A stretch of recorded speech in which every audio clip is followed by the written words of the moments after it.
Aló, buenas noches con todas y todos. Espero que se encuentren muy bien. Dime, Eduardo querido, si ya comenzamos. Sí, profesora, iniciamos nomás. Perfecto, muy amables, muchas gracias. Bien, en pantalla ya están viendo la temática que vamos a abordar en el día de hoy, que va a estar relacionada directamente con el tema de los perfiles del agresor y en este caso del abusador sexual. ¿Cómo están? Espero que se encuentren muy bien.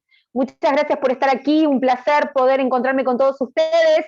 Por supuesto que este video va a ser grabado por el Centro Exaedro, así que después también van a poder tener la posibilidad de acceder al mismo sin ningún tipo de problema para poder ver la repetición y demás. En esta oportunidad, como les decía, vamos a ver todo lo que tiene que ver con el perfil del agresor sexual y me interesó muchísimo poder enfocarlo en una primera instancia, iniciándolo a partir del fenómeno de la violencia doméstica, porque ustedes saben que los maltratadores sexuales, no importa la edad de la población que utilicen como víctima, son sujetos que emergen como producto de núcleos familiares que ya estuvieron afectados desde un principio, de generaciones anteriores en adelante, ¿sí? De 3 generaciones hacia atrás, o 3 generaciones hacia adelante transgeneracionalmente, del fenómeno de violencia doméstica. Cuando estamos hablando de agresores sexuales, siempre estamos hablando de sujetos que son producto de núcleos familiares donde realmente existe, o al día de hoy, o previamente, circunstancialidades de violencia doméstica configuradas, ¿ok? O cristalizadas y materializadas en el núcleo familiar como estructura. ¿Qué significa esto? Que todos los integrantes de ese núcleo, incluyendo a la característica propia del perfil del agresor sexual, ¿sí? Interpretan en su, diríamos, subjetividad interna, ¿ok? Desde el punto de vista psicológico, que la violencia es estructurante.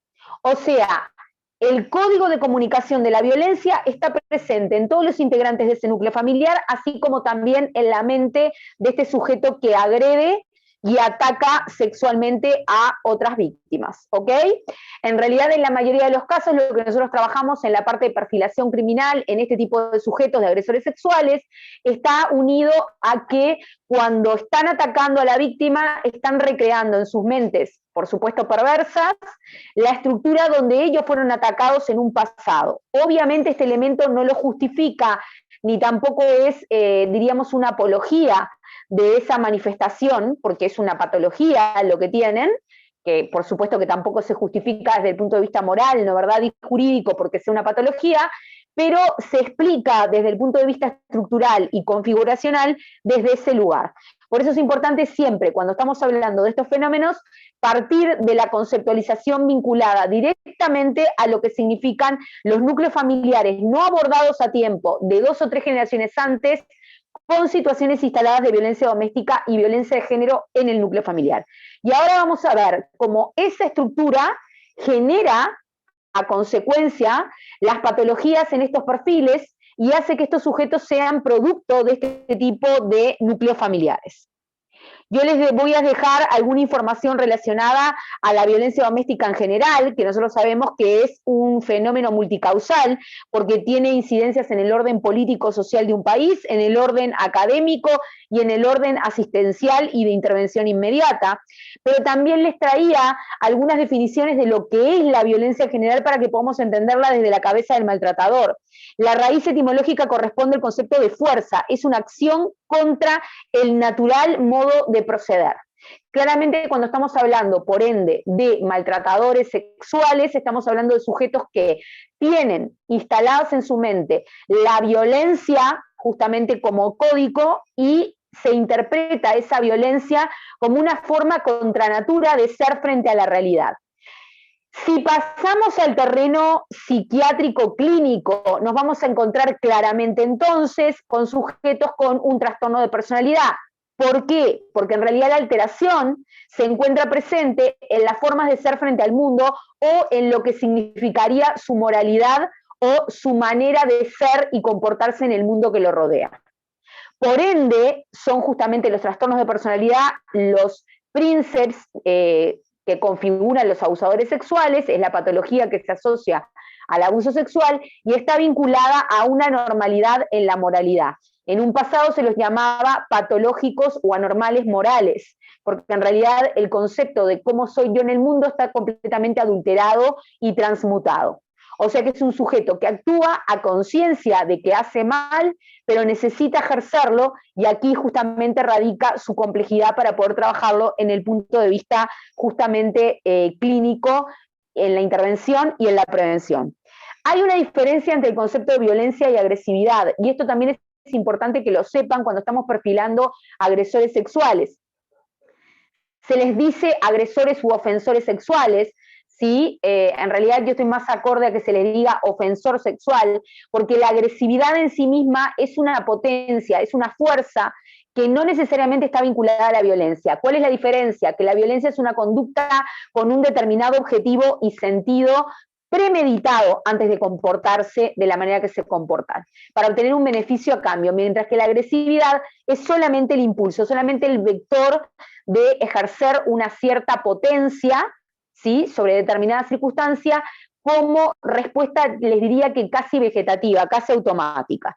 Es verdad, sí, que estos agresores también integran en su forma de ser en el mundo una estructuración, un planteamiento sumamente agresivo frente a la realidad que los rodea, ¿sí?, a la que le suman obviamente la premeditación de la violencia que determinan, diríamos, agregando a sus conductas que terminan siendo justamente de ofensores sexuales. La violencia doméstica es la que se comete en el hogar y en el marco de una relación afectivo-sexual.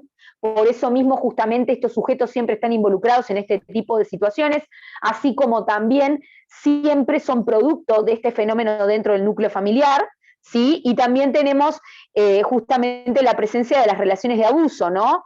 Es un vínculo caracterizado por el ejercicio de violencia de una persona sobre otra, y los tipos de vínculo también son constituyentes y estructurizantes. ¿Qué quiere decir esto? Que las estructuras de familias violentas configuran sujetos que interpretan que el código de la violencia y la violencia sexual es el código de comunicación válido y al que están acostumbrados, y en base al cual estas patologías de personalidad se configuraron. Por eso es tan complejo poder trabajar con ellos, justamente, porque tengo que intervenir en esa estructura, ¿sí?, pero tampoco puedo desarmarla totalmente, porque desestructuro y disocio al sujeto en todo sentido. Por ejemplo, cuando trabajamos con una mujer que sufre violencia doméstica, nos vamos a encontrar con que si abordamos directamente el foco de la violencia en ella, la desarmamos totalmente como persona, porque justamente el código de violencia la constituye en un punto de vista como sujeto. Toda su vida se constituyó en base al código de violencia. Con el maltratador sexual pasa exactamente lo mismo, ¿ok? Bien. Esto se los voy a dejar para que lo miren después. Aquí es una campaña expectativa que se generó sobre la violencia doméstica. No hay forma de ocultarlo. Es un frasco en una cocina lleno de puños, ¿no, verdad? Y ahí aparece un fenómeno que me parece muy interesante para poder estudiarlo a la luz de lo que es el perfil del agresor sexual, que es la díada ama-esclavo. ¿Qué quiere decir esto? El agresor sexual nace de un producto de vivencia, de violencia familiar, donde él, en un pasado, quedaba como esclavo del amo, que era el que ejercía violencia sobre él. Posteriormente, con el proceso de su evolución psicoevolutiva y psicoemocional, el agresor en realidad lo que va a hacer es pasar a ocupar él el lugar del amo, y va a utilizar o a elegir a otra víctima y la va a poner en el lugar de esclavo. ¿Cuál es la pauta importante en este aspecto y poder aprender a verlo desde este lugar? Que si nosotros aprendemos a que la víctima se desate, mejor dicho, de esa posición de esclava, entonces automáticamente la víctima sale de esta lógica dual, entre donde justamente si no hay víctima, no va a haber victimario. Por eso es tan importante poder trabajar en la prevención infantil, porque si el niño tiene los elementos consigo mismo para poder anteponerse al maltratador, va a desarmar automáticamente la lógica del maltratador sobre él. Va a irse, va a correr, va a comentar, va a romper el secreto, como lo estuvimos viendo, va a ir contra lo que sabe perfectamente bien que lo conduce a un final para él mismo, por más que no entienda bien de qué se trata el abuso sexual infantil, y de esa manera, diríamos, podemos liberarlo fácilmente y después posteriormente ver cómo trabajar con el agresor, ¿ok? Bien. Quiero llegar a estos puntos porque me parecen fundamentales. Aquí hay un factor que tiene que ver con las áreas de conflicto familiar. En los núcleos familiares, y esto es importante para que podamos entender el perfil del agresor sexual, nos encontramos con 3 dimensiones: la dimensión del poder, la dimensión de la intimidad y la dimensión de la comunicación. Estos 3 factores en estos núcleos familiares generadores de abusadores sexuales, ¿ok?, son 3 factores o puntales familiares que están totalmente adulterados en esa familia. Por ejemplo, las dimensiones de poder están totalmente, diríamos, trastocadas. ¿Qué quiere decir esto? El poder no necesariamente tiene que ser el poder ejercido con violencia, ¿ok? Cuando estamos hablando de poder, nos estamos refiriendo exactamente a los roles de autoridad o figuras de referencia. En estos núcleos familiares que han sufrido violencia doméstica, violencia de género y violencia sexual durante muchas generaciones, y donde en realidad estamos analizando un núcleo del cual emergió un agresor sexual, nos vamos a encontrar con que la dimensión del poder está totalmente, diríamos, alterada. O sea, las personas, los integrantes que tienen que ser cuidados como niños, son los que muchas veces ejercen el funcionamiento de adultos. Son los que en realidad indican al grupo familiar o al clan familiar qué tienen que hacer, cómo deben hacerlo, cómo deben cuidarse frente a determinadas situaciones. Mientras que los adultos pasan a ocupar una posición completamente infantil. ¿Por qué es importante destacar este aspecto? Tomen nota porque acá les estoy dando la receta de la Coca-Cola. Es importante por lo siguiente, porque en realidad lo que nos vamos a encontrar es que estas dimensiones de poder alteradas en este tipo de núcleos familiares son generadores, por ende, a futuro también, de patologías psicopatológicas o psicopáticas, mejor dicho, posteriores. El psicópata es un sujeto justamente, o el trastorno de personalidad, que dentro del cuerpo de un adulto configura el comportamiento y la mentalidad de un niño, o sea, que es alguien que emergió de un núcleo familiar donde los roles parentales de autoridad estaban totalmente, diríamos, subevaluados, o directamente el padre no ejercía la función de padre, la madre no lo hacía de madre, y los niños eran los que se ponían en el lugar de adultos. Cuando ese niño crece, ese niño en realidad va a querer empezar a vivir lo que no pudo vivir de niño cuando era niño. Y ahí aparece el nacimiento de la perversión.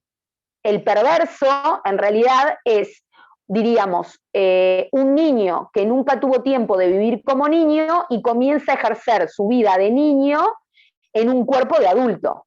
Por eso justamente el acercamiento del agresor sexual siempre va a ser a poblaciones infantiles, nunca va a ser en la mayoría de los casos a poblaciones más grandes de la edad cronológica de ellos, ¿ok? Van entendiendo cómo va enrabando una temática con otra. Este video lo van a tener que ver varias veces porque les estoy dando mucho contenido, todo concatenado y ya diríamos digerido, ¿no? En segunda instancia tenemos el principio o parámetro de la intimidad. La intimidad también está totalmente adulterada. ¿Qué significa esto? Que en realidad las relaciones íntimas no se configuran en el espacio donde deben ser configuradas. Los niños muchas veces tienen acceso al espacio de contacto incestuoso con los padres. Los niños entran en la cama de los papás. Hay una alteración de lo que es la lógica de la intimidad, donde no se preservan los espacios de los adultos con los adultos, separado de los espacios con los niños, con los niños. ¿Ok? O sea que el elemento intimidad también está bloqueado. ¿Ok? Todas estas circunstancias que les estoy relatando de bloqueamiento de estos principios generan como consecuencia patologías psicopatológicas y alteraciones, diríamos, en lo que vendrían a ser las formas de ser o comportarse en el mundo. El tercer parámetro que se encuentra adulterado en estos núcleos familiares es la comunicación. Son núcleos familiares donde la comunicación no circula, no está regulada, no hay buena comunicación entre los integrantes familiares y tampoco, por ende, como consecuencia, hay buena confianza o buen nivel de confianza. ¿Qué significa exactamente esto? Algo tan simple pero tan complejo como que cuando le sucede algo a algún integrante de la familia no responde positivamente por ello, sino que directamente los ataca. O sea, en el lugar donde yo me tendría que sentir cómoda, protegida y cuidada, es el lugar donde me siento más agredida y más atacada y vulnerable. Este es un elemento también que aparece como un indicador clave en justamente este tipo de patologías de trastorno de personalidad, porque de hecho cuando nos encontramos en la clínica con estos sujetos, agresores sexuales, una de sus demandas del pasado frente a sus núcleos familiares era que la familia no los escuchaba, la familia no los comprendía, no les daban el lugar de la voz que tenían que tener, no eran considerados, eran directamente atropellados. Recuerden, las personas que han sido atropelladas pasan a atropellar después como medio de comunicación con los demás. El que fue atropellado, atropella, ¿ok? Y eso lo tienen que saber, porque este elemento está presente en los antecedentes de configuración familiar de los agresores, y es una forma que ustedes tienen de aprender a captar estos aspectos, diríamos, a través del relato de estos sujetos sobre su familia, y a ver qué conexión hay entre ese relato familiar y las características que tengan o no de maltratador sexual. Bien, vamos a continuar. Aquí tienen un esquema que les preparé, que me parece muy interesante, que tiene que ver justamente con las dimensiones internas de nosotros como personas.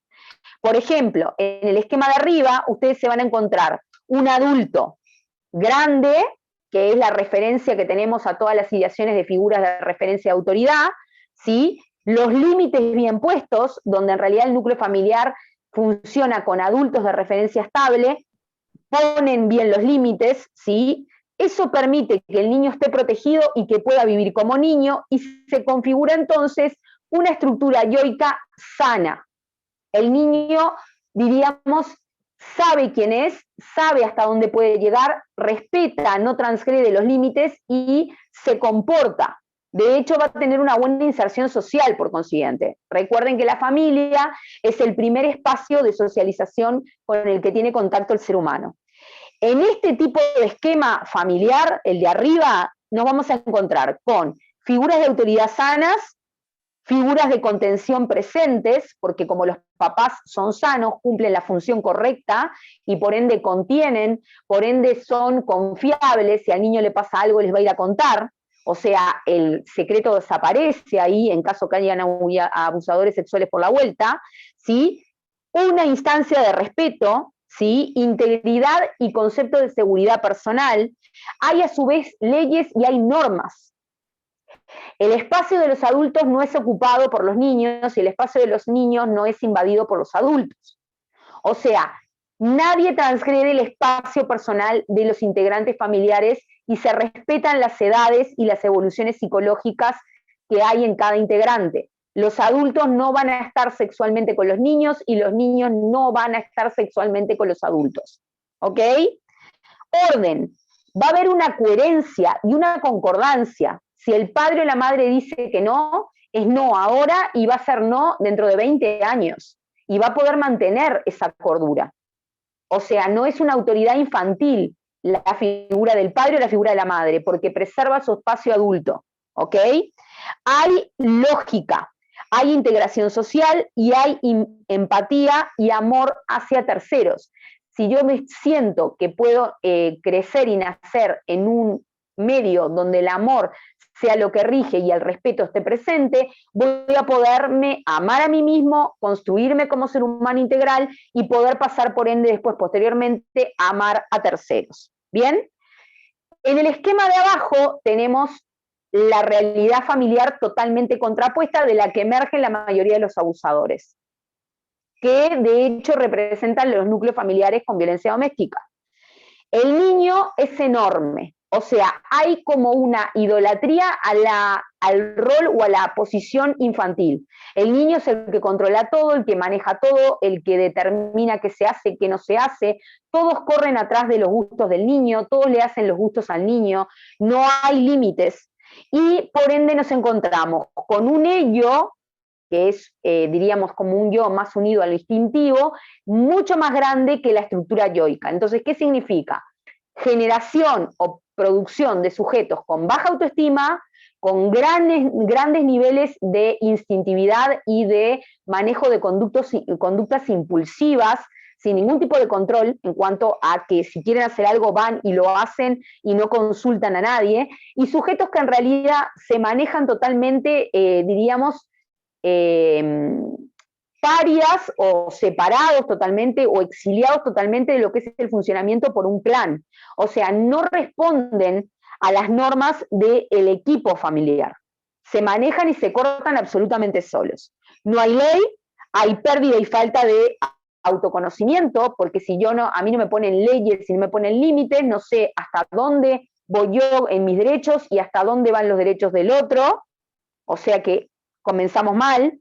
Hay usufructo de espacios, porque en realidad los niños creen poder ocupar el espacio de los padres, y los padres tratan de vivir la vida como si siguieran siendo niños, entonces hay como un entremezclar muy complicado, ¿sí? Hay robos, hay instalación de sentimientos de envidia, porque en realidad se envidian diríamos, generaciones, ¿no? O sea, el padre o la madre envidian querer volver a tener los derechos y las no responsabilidades infantiles, y el niño envidia tener los derechos que tienen los adultos, cuando en realidad todavía no está habilitado para poder vivir una vida de adulto, porque es niño, ¿sí? Hay autoritarismo, hay conceptos de sometimiento, porque ahí empiezan a aparecer, como producto del dibujamiento de los roles dentro del núcleo familiar, empiezan a aparecer los tiras y aflojes en cuanto a la violencia interroles, ¿ok? Como no están claras las posiciones, todos se aplastan entre sí, ¿ok? Y todos forcejean lugares que en realidad no les corresponden. Hay un gran desorden, ¿no? ¿Verdad?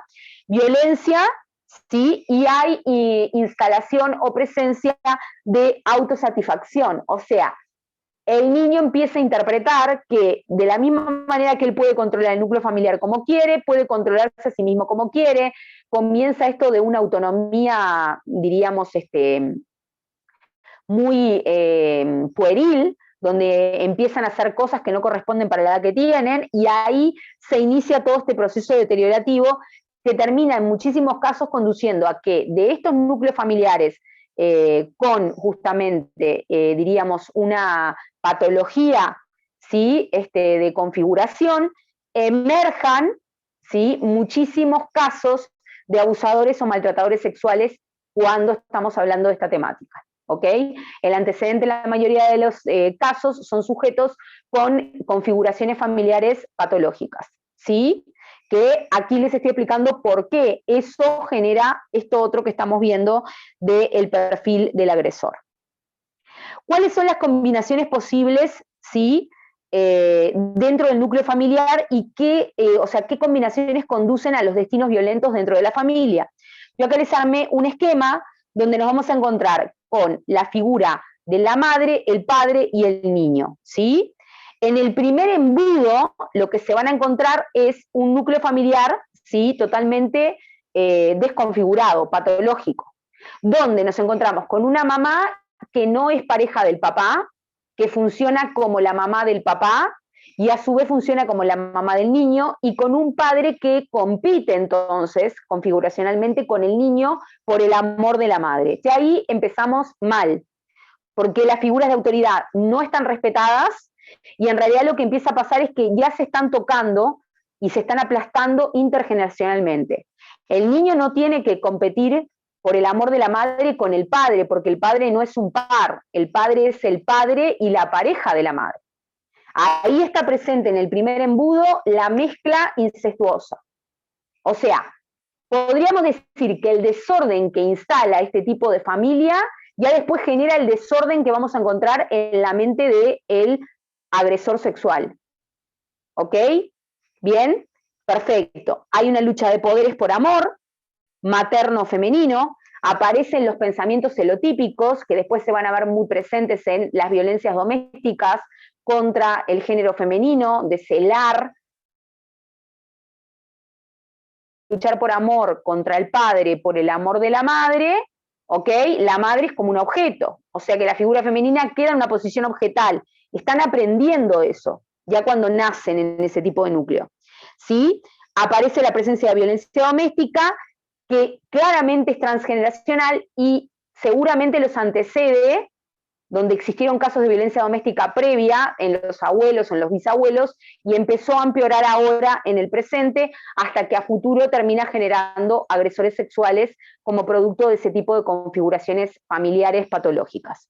En el segundo embudo nos vamos a encontrar con un esquema de muchísima más normalidad, donde en realidad la madre ocupa el lugar de madre frente al hijo, a su vez es pareja del padre, ¿sí? Y el padre ocupa el lugar de autoridad, ¿sí? Y ley referente frente al hijo, ¿ok? No compite con el niño como si se pusiera a la par con él mismo, ¿ok?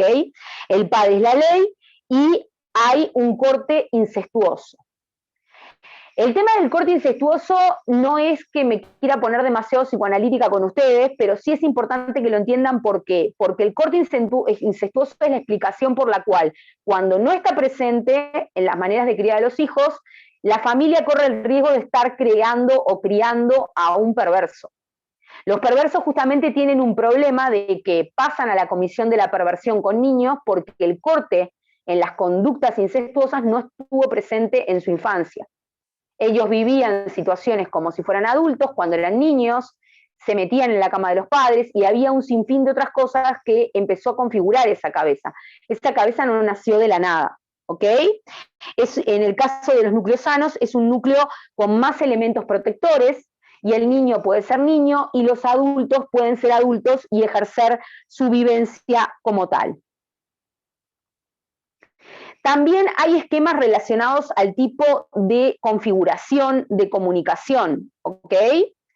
Porque tenemos esquemas como, por ejemplo, el de Eric Berne, que habla de las emociones manipulatorias, según lo aprendido en Pamphil y Fender, y habla del proceso de ajuste emocional, ¿sí?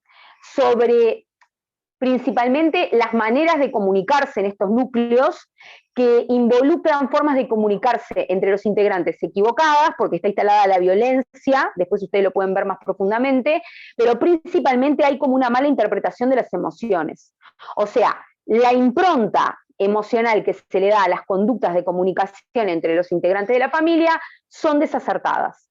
Por ejemplo, el padre dice algo y lo interpretan como una agresión, o lo interpretan como un halago cuando en realidad está poniendo un límite. Entonces hay una confusión que también se instala en el terreno de la comunicación de las circunstancias. Cuando el sujeto aprendió a comunicarse mal, va a tener un errado contacto psicológico con el entorno también y con sus semejantes. No se olviden de eso. Nosotros vivimos como en tanto y en cuanto nos hablamos a nosotros mismos internamente. Una persona es como se habla a sí misma en su interior. Y esa charla que nosotros tenemos con nosotros mismos nace del tipo de núcleo familiar que nos educó, y nace del tipo de núcleo y del tipo de comunicación que tenía ese núcleo familiar. Y eso lo tienen que tener en cuenta, ¿de acuerdo? Porque en este tipo de perfiles también eso está totalmente adulterado.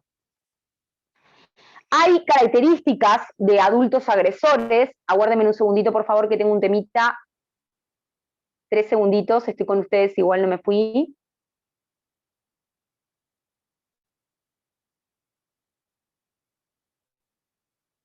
Aquí estoy de vuelta. Bien, hay características del adulto agresor y los cuidadores, justamente, que pueden ser encubridores o pueden ser, diríamos, operadores complementarios, ¿no? Extremadamente protectores o celosos de los niños, antecedentes de maltrato, claramente, como veníamos hablando, físico, emocional y sexual en su infancia. Esto lo estuvimos viendo en la otra clase. ¿Sí? Crecen en una familia disfuncional totalmente, que es la explicación que les estoy trayendo ahora previamente, violento con otros miembros familiares, o sea, tienen un problema de discusión muy frontal con las figuras de autoridad, porque en realidad las figuras de autoridad en sus núcleos familiares estuvieron totalmente mal instaladas. Entonces hay como un conflicto de atacar a la figura de autoridad, porque la figura de autoridad está unida a la que pone el límite y no habilita determinadas acciones. Y no se olviden que el agresor sexual, como una de las características principales en su perfil, es ser un tremendísimo transgresor. Está todo el tiempo manipulando y buscando conseguir salirse de los límites o de, diríamos, las leyes que se le pone para contenerlo, ¿sí? Abuso de sustancias problemáticas, pueden ser drogas, alcohol, pueden haber presencias de ausencias en el hogar, fugas, adolescentes que no querían estar en su casa y que se iban de su hogar, que integran otro tipo de conductas, asociación de ese tipo de comportamientos a conductas delictivas en la adolescencia, que también pueden aparecer como antecedentes. También madres totalmente sumisas o sometidas. La figura por lo general, por excelencia del género femenino, y se ve más en género femenino que en masculino, es una figura en este tipo de historias de vida que está totalmente sometida, está totalmente opacada. Y por eso mismo la mayoría de los casos de, diríamos, ofensores sexuales son de género masculino, porque en realidad es la figura de la mujer en esa transgeneración familiar la que siempre fue damnificada y siempre fue mancillada y aplastada por las figuras masculinas de ese núcleo. ¿Ok? Pueden haber excepciones, pero la mayoría de la población y los casos en general se da al revés, se da que son, diríamos, poblaciones masculinas que toda su vida aprendieron a ver a la figura femenina totalmente oprimida, aplastada, maltratada, ¿sí? Denigrada. ¿Ok? Madre que sufren abusos sexuales, ¿sí? Y que participan de alguna manera, a veces transgeneracionalmente, o en el silencio, compartiendo el secreto, o participando desde otros lugares más habilitantes, de las acciones del maltratador, porque en realidad asocian al maltratador como un sujeto que en realidad es como el que instala de alguna manera la ley, aunque sea una mala ley. Entonces hay como una confusión, que era la que hablábamos previamente, que la vamos a ver cristalizada en las características del perfil del agresor, ¿sí? La mayoría de las veces, es un agresor que conoce al niño y utiliza su influencia para manipularlo, engaña, chantajea. Todo lo que le hicieron a él en ese núcleo patológico, ¿sí? Familiar, se lo va a ejercer a la víctima.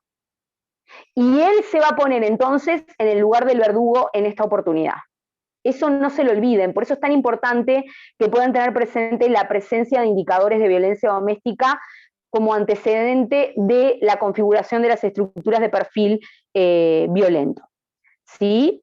Desmienten, niegan todas las relaciones, diríamos, de abuso sexual que hayan podido tener, desmienten absolutamente todo. Hay una gran presencia de mecanismos de, diríamos, desmentida y negación, que son mecanismos muy evolucionados de defensa en el aparato psíquico de un ser humano, que se encuentran muy presentes en el abusador sexual. Es muy presente encontrar esto de que niegan o que dicen que no, o que dicen que es un invento, que no es cierto, cuando en realidad en el fondo sí saben que lo hicieron, ¿ok? Esto también aparece muchísimo, ¿sí? Y parece muchas veces, dada, diríamos, esta forma de comportarse tan defendida desde el punto de vista psicológico, que es el maltratador la propia víctima y que lo están mal enjuiciando por algo que diríamos, le adjudican que él no fue generador de ese problema. ¿Ok? Esto también lo tienen que tener en cuenta porque es muy común encontrar en la clínica que parezcan ellos las víctimas y no los niños. O que, por ejemplo, hagan planteamientos como que el menor los provocó o el menor quiso estar con ellos. Eso también es muy común porque habla también de este mecanismo defensivo tan evolucionado que solamente un trastorno de personalidad puede desarrollar. Porque digo, a ver, para desarrollar ese tipo de mecanismos defensivos a nivel del aparato psíquico, la mente de la persona tiene que contar con muchos elementos intelectuales. Y el trastorno de personalidad cuenta con elementos intelectuales y de la suficiente inteligencia para poder manipular a otras personas. Esto también lo tienen que conocer. Las conductas sugestivas de abuso sexual son inespecíficas y surgen luego de un tiempo de haberse iniciado, esto lo tienen que saber, y la mayoría de los niños abusados no tienen signos físicos para sospecharlo. Recuerden que el perfil del agresor sexual siempre, la mayoría de las veces, configura un perfil de un sujeto que ataca desde el silencio y desde la oscuridad. Desde la oscuridad en el sentido desde lo no visible, desde lo no explícito. El daño se hace desde lo latente, nunca desde lo manifiesto. Esto también lo tienen que tener en cuenta. De hecho, en la mayoría de los casos, cuando estamos hablando de núcleos familiares, donde es el padre o un tío, son sujetos que la mayoría de las veces dentro del núcleo son un monstruo y por fuera son algo completamente opuesto a lo que sus integrantes familiares conocen cuando se cierra la puerta que da hacia la calle. ¿Okay? Eso también lo tienen que tener en cuenta y es fundamental. Es importante también tomar cuidados como equipo de trabajo frente a la identificación de un opresor, un agresor sexual, porque son muy manipuladores, son muy convincentes en sus planteamientos, y eso, diríamos, lo tienen que tener en cuenta ustedes y lo tienen que tener muy presente para no caer en la manipulación de este tipo de sujetos. No tomar posiciones o sobreimplicarse y oponerse al victimario, diríamos, pasionalmente, tratar de hacer una disociación instrumental y no demostrar o no transferir emociones principalmente, y esto es para preservar a la víctima, porque la víctima muchas veces se tiene que volver con el maltratador a su casa, ¿sí? Apertura ante el diálogo con el agresor sexual, creer en el discurso infantil, los niños no hablan puras fantasías ni tampoco mienten, eso lo estuvimos viendo. Posición de mediación entre el mundo del incesto y el mundo disciplinario, o sea, tratar de entender qué pasa en ese mundo incestuoso del cual emerge el agresor, pero no para justificarlo, sino para proteger mejor a la víctima, ¿sí? Y cómo podemos acercar más a la víctima a un mundo de dignidad donde existan leyes que lo protejan y que avalen a la víctima, ¿sí? Y que lo preserven en contra de las garras de este sujeto, ¿no? Humildad y escucha abierta y desprejuiciada, ¿sí? O sea, tener una mirada antropológica clínica de los casos, no horrorizarnos con lo que nos pueden relatar, porque el horror en el terapeuta o en el interventor en este tipo de casos, y más cuando trabajamos con agresores, puede cortar el proceso de comunicación y eso puede llevarnos claramente a que perdamos a la víctima, que es lo que en realidad a nosotros nos tiene que interesar más, el poder preservarla. Manejar el asco o la sobrecaracterización, o sea, no sobreimaginar internamente como terapeutas aquello que nos cuentan que puede hacer que se desate algún malestar en nosotros, claro y esperable, que inhabilite la intervención con el caso clínico y cuidar las identificaciones proyectivas y los desplazamientos que podamos hacer sobre la situación, ¿ok? Porque todo eso inhabilita a que hagamos una buena intervención, a que podamos ver realmente cuáles son los indicadores del perfil del agresor y a que podamos trabajar frontalmente sobre la causa. Aquí yo les había traído los mitos del abuso sexual, hay muchos, ¿ok? Los que abusan de los niños son todos desconocidos, eso es un mito, el abuso sexual se da en lugares apartados y necesariamente oscuros, también es un mito. Solo las niñas son víctimas de abuso, eso no es cierto, también los varones, ocurre siempre en la casa del agresor, eso no es cierto, puede ocurrir en cualquier tipo de circunstancia, lugar, a veces se dan vecinos con niños de, diríamos, familias de al lado, etcétera. Los niños suelen inventar historias en las que alguien trató de abusar sexualmente de ellos, eso es un mito también, un disparate. Los alcohólicos son enfermedades o enfermos que, diríamos, necesariamente involucran un abuso sexual posterior, no necesariamente, aunque hay abusadores que sí consumen sustancias. El abuso sexual siempre es a la fuerza, no necesariamente. Recuerden que uno de los elementos indicadores del perfil del agresor es la capacidad de convicción y, diríamos, el carisma que pueda tener frente a la víctima para poder envolverla, ¿sí? Y manipularla a conciencia para que el niño crea que está haciendo algo positivo o bueno para él, aunque esté yendo a su propia condena, ¿no? Y los homosexuales son más propensos al abuso sexual, eso también es un mito y es falso. Si hubiera abuso sexual, nos daríamos cuenta, no necesariamente. El 80% de los casos identificados, a razón y en función de las características que acabo de proclamar que están presentes en el perfil del agresor sexual, hacen que no sean visibles los indicadores en la víctima. La mayoría de las veces no encontramos indicadores físicos. Entonces, cuidado porque tenemos que ser muy hábiles en poder detectar los indicadores psicológicos y emocionales.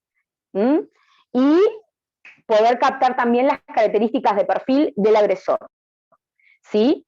que no son casos frecuentes, tampoco es real, y solo se dan hogares muy pobres o marginados, tampoco, porque el abuso sexual infantil no discierne como flagelo ningún tipo de nivel sociocultural, socioeconómico o sociopolítico.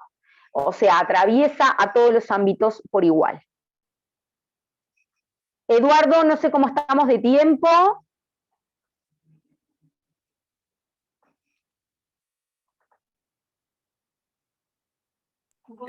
Bien, profesora, son las 19:20, y 5. Bien, nosotros vamos hasta qué horas, porque yo ahora tengo la comunicación Un con... cuarto para las 8. ¿Cómo? Tenemos todavía 15 minutos más, profesora. 15 minutos más, perfecto. Sí, sí, sí, Perdón sí. que pregunte. Lo que pasa es que después me engancho y sigo. No, Ok. no, yo le aviso, no se preocupe, yo se preocupe. Muchísimas gracias. Bueno, a ver, ¿cuáles son las recomendaciones de la Organización Mundial de la Salud y, diríamos, de lo que se le recomienda a los operadores de salud para intervenir en estos casos? Son casos como muy tóxicos para trabajar. Primero, que se pide que se trabaje interdisciplinariamente. También se pide no dañar, cuidado con esto de la revictimización de la víctima cuando se la ve o se le hace repetir muchas veces lo que le pasó, lo que no le pasó cuando es niño. O sea, tratemos de evitar eso porque es tremendo para el niño el volver otra vez a contar una y otra vez todo lo que le sucedió. Estar atento a los posibles signos y síntomas de maltrato y hacer un seguimiento. No se hace nunca. En la mayoría de los casos, cuando encuentran estos casos, los identifican, los intervienen y después no continúan el proceso para ver qué es lo que sucedió con ese niño, con ese núcleo familiar, y el seguimiento es tan o más importante que la intervención en, diríamos, tiempo cero. Sí, es verdad que la intervención en tiempo cero es fundamental, pero también es clave y fundamental que hagan el seguimiento posterior. Sin seguimiento posterior nos encontramos frente a un problema complicado porque son casos que claramente ya vienen agudizados con estos núcleos familiares complicados y evidentemente es muy probable que vayan a caer nuevamente en agudizar otra vez más, ¿ok? Remitir a los pacientes a los recursos disponibles a la comunidad, registrar la historia clínica con todos los detalles del maltrato y del abuso, asesorarse de cómo ustedes pueden registrarlo, de qué es lo que pueden decir, qué es lo que pueden plantear, que estuvieron viendo y que estuvieron observando, ¿ok? Con qué avales científicos lo observaron, sin miedo de decirlo, pero dejarlo plasmado en el parte clínico, porque si uno no lo plasma en el parte clínico, los técnicos que vengan detrás no van muchas veces a poder llegar a ese tipo de fenómenos para identificarlos o quizás pasen de largo y estemos hablando de casos que no están después posteriormente seguidos o monitoreados como se debe, ¿ok? Mantener la privacidad y el carácter confidencial de la información y de los registros del paciente. Esto también es importante. Se van a encontrar con que el maltratador la mayoría de las veces viene a preguntarle a ustedes a ver qué es lo que se vio, qué es lo que no se vio, por qué se vio lo que se vio y no se vio otra cosa. Entonces, cuidado con la información. Son informaciones confidenciales y cuando estamos hablando de abuso sexual infantil detectado y ya tipificado como tal, son lo que se llaman pronósticos siempre, diríamos, reservados a futuro. No pueden ser pronósticos abiertos donde todo el mundo de la institución o del lugar donde estén tenga acceso a esa información, ¿ok? Porque ahí no estamos cuidando a la víctima y la víctima puede caer en situaciones donde la revictimicen y la traten de una manera terrible o negativa victimológicamente para ella misma, ¿no es verdad? Hay varios modelos de intervención para lo que es el fenómeno de la violencia doméstica, que en realidad sería el fenómeno que tendríamos que apuntar a prevenir si queremos empezar a prevenir desde el punto cero, ¿sí?, el abuso sexual infantil y su, diríamos, multiplicación. ¿Ok? Existen varios modelos de intervención, ¿sí? Está la intervención en la crisis propiamente dicha, que es mucho más compleja, y la intervención post-trauma o post-crisis. Ahí ya estaríamos trabajando con toda la configuración familiar. Este tipo de intervenciones se hacen en los casos donde encontramos núcleos familiares donde aparece un abusador sexual, ¿sí? Entonces se lo separa, se trata de intervenir, diríamos, individualmente a él y se interviene al núcleo familiar en la crisis o en el postraumático. ¿Ok? Al niño también se lo separa. no se lo interviene conjuntamente con el núcleo familiar. Se interviene el niño, el núcleo familiar o los acompañantes y por separado el agresor, ¿ok? Nunca se mezclan, nunca comparten esos espacios, ¿ok? Cuidado con eso porque tienen que tenerlo en cuenta para no caer en iatrogenias, revictimizaciones, circunstancias donde ustedes sin querer puedan caer en esto de poner a la víctima en una posición tremenda de sufrimiento nuevamente, o encontronazos con el maltratador cuando todavía la justicia no actúa y el maltratador anda suelto por ahí. Entonces, cuidado con estos elementos. Bien, procesos de empoderamiento que se van a trabajar conjuntamente frente a los integrantes de la familia principalmente. En el caso de los niños también se trabaja, pero desde un lugar muy delicado, porque el niño no puede tampoco sobreempoderarse porque va a tratar de ir a enfrentar al abusador y eso puede salir muy mal. Entonces tenemos que saber cómo trabajarlo, ¿sí? Y procesos psicoterapéuticos. La prevención es fundamental, ¿sí? Y tenemos que evaluar para trabajar en prevención posteriormente en estos casos factores de riesgo como los aspectos comunitarios, relacionales e individuales. ¿Con quién será el niño? ¿Cómo será el niño? ¿Cómo se vincula esa familia con el entorno? Si tiene vinculación o no, ¿ok? ¿Cómo es el niño individualmente vinculándose con terceros? Todos estos elementos se trabajan, se observan, se identifican y en base a eso se hace un plan de prevención para que el niño no vuelva a tener contacto ni con el agresor ni con sujetos que tengan un perfil parecido al agresor y que puedan volver otra vez a abusarlo. Porque este es un elemento también clave. Cuando el niño fue abusado, es como que el niño lamentablemente desde el punto de vista psicológico victimal queda marcado por el maltratador. Y el maltratador sexual, quizás ese se separa, pero va a aparecer otro que lo detecte por sus características a la víctima. Es como que lo olfatea, ya tiene un antecedente, aunque no lo sepa. Entonces, esto es un elemento muy importante que se maneja a nivel victimológico forense, ¿ok? Y que lo tienen necesariamente que tener en cuenta para hacer una buena prevención en el post-traumático del proceso.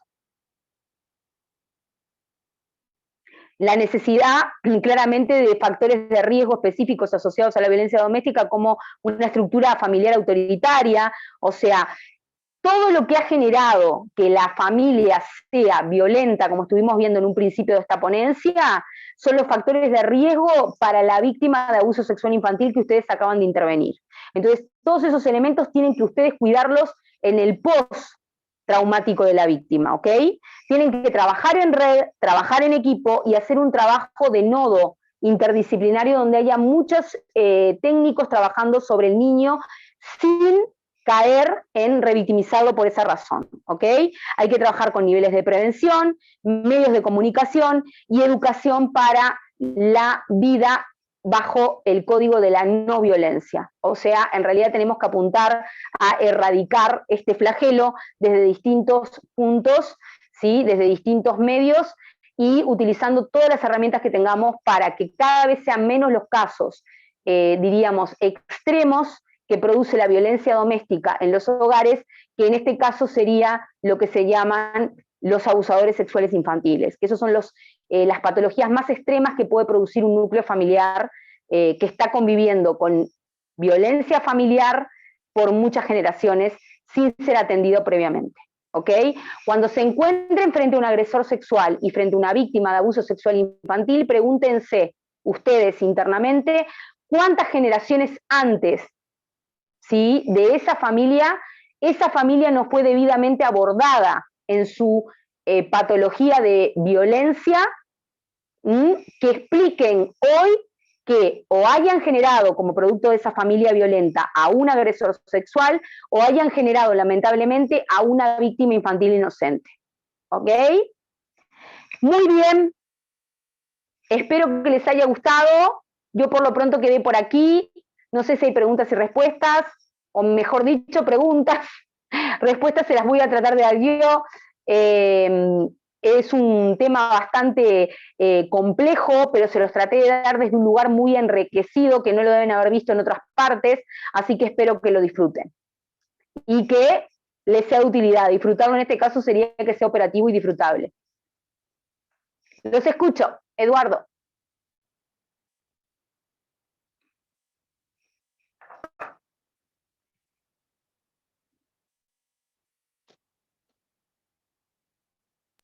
Profesora, sí, todo bien, profesora. Si no hay no tengo preguntas acá. Sí, todo bien. Igual la clase yo la voy a, esta charla, porque es una charla aparte, esta charla yo la voy a subir ya a la plataforma Muchas porque ya gracias, Olivia. tenemos, sí, ya Perfecto. tenemos plataforma, así que ya lo voy a subir en Claro, estos la días. tienen que volver a mirar, la tienen que Sí, volver a mirar y yo te voy a pasar el PPT para que lo tengan, porque el PPT tiene muchos esquemas prácticos que los tienen que ver ellos en sus casas, razonarlo y irlos, diríamos, eh, integrándolos, o sea, irlos de alguna manera, a ver, como digiriéndolos, ¿ok? Porque en realidad esto que les di es producto de muchísimos años de práctica en este tipo de temáticas, ¿ok? Entonces hay mucho concepto que ya está digerido y está integrado para que lo entiendan de manera relacionada. Entonces tienen que analizarlo en las casas tranquilos y seguramente para el siguiente encuentro van a haber preguntas o consultas. sí, profesora. Ya la siguiente clase sí ya es normal, continuamos con las sesiones anteriores. Continuamos con las sesiones anteriores Sí, el jueves. y exactamente, y terminamos con la temática de prevención. Sí, ya, profesora. Gracias. Muy bien. Gracias a ustedes. Les mando un abrazo enorme. Ahora me tengo que ir volando para otra conferencia. Así que bueno, muchísimas gracias por estar ahí nuevamente. Muchas gracias a todos. Espero que les sea de gran utilidad. Voy a mandar por intermedio de Eduardo también los protocolos de intervención, o sea, las preguntas, por favor, Cristina, una a la orden, un placer. Les voy a mandar los protocolos de intervención, que son protocolos internacionales de preguntas que ustedes pueden hacer en la evaluación de agresores como en la evaluación de víctimas, ¿ok? Que eso les va a servir muchísimo y no es como un deber, es un material que yo tengo exclusivo internacional, así que se lo voy a mandar a Eduardo adjuntado, más el PPT que estuvimos viendo hoy. ¿Ok? Les mando... Gracias, profesor. Gracias, gracias. Gracias. Les mando un abrazo grande, bendiciones y que tengan buen descanso y nos vemos en el próximo encuentro. Bye, bye. Gracias.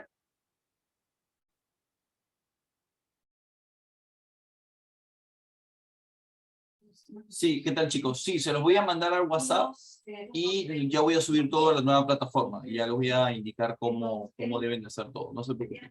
Ya pues estamos renovando todo y ya la plataforma va a estar operativa a más tarde del día lunes.